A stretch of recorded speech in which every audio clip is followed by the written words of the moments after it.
Welcome to my channel. Today we will guide you through the process of investing in mutual funds. Please subscribe to our channel and stay subscribed now.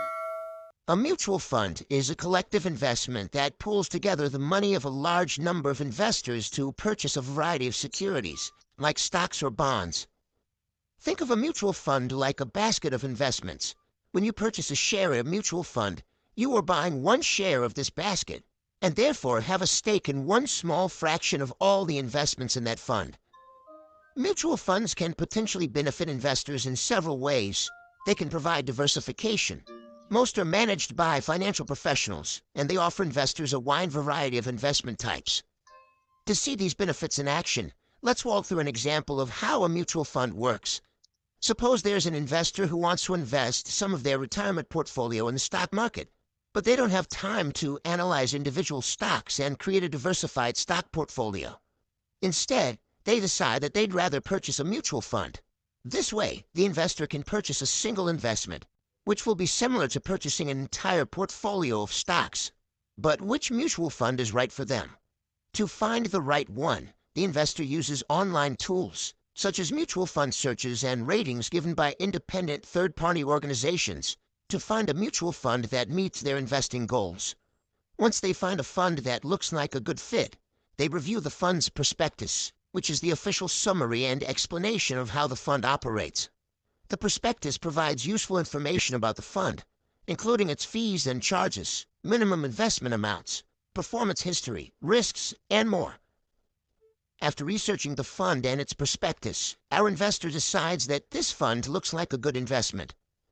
So they buy the minimum required investment amount and purchase shares of the mutual fund. By owning shares, the investor now participates in the gains and losses of all companies held in the fund.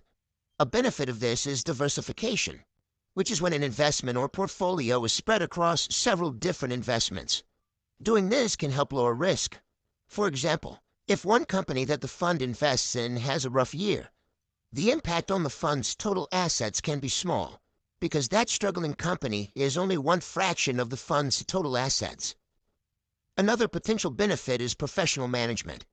Like many other mutual funds, the fund the investor chose is actively managed, meaning it is run by a fund manager or managers who buy and sell the fund's assets. Fund managers aim to provide the biggest returns they can for investors by using financial analysis and professional expertise. While a talented manager could earn good returns for the investor's fund, there is no guarantee of success. If a manager makes choices that don't pay off, our investor won't earn the returns they were hoping for. However, if the fund doesn't perform well, the manager still collects a fee, which is paid from fund assets, meaning even lower returns. Management fees aren't the only costs our investor has to pay either. Besides transaction fees, the fund may have a sales load, which is a charge to either buy or sell shares. Some funds also charge an additional load if shares are sold within a specific time frame. Now that the investor has bought into a fund, how might they make money from it? One way is through appreciation, which is when the fund's shares go up in value. Typically, when the fund's assets rise in value, the fund's shares do the same. However, when the fund's assets fall in value, the fund's shares do the same, which is a risk of owning a mutual fund. Unlike a stock, the value of a fund's shares does not change throughout the trading day.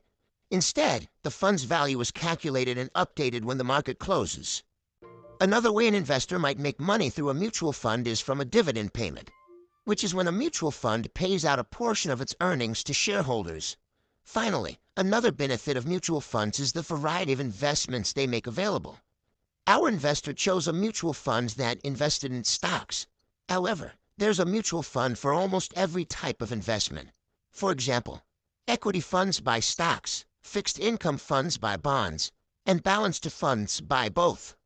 Some mutual funds may invest in the whole index, while others focus on stocks of a certain country or market sector.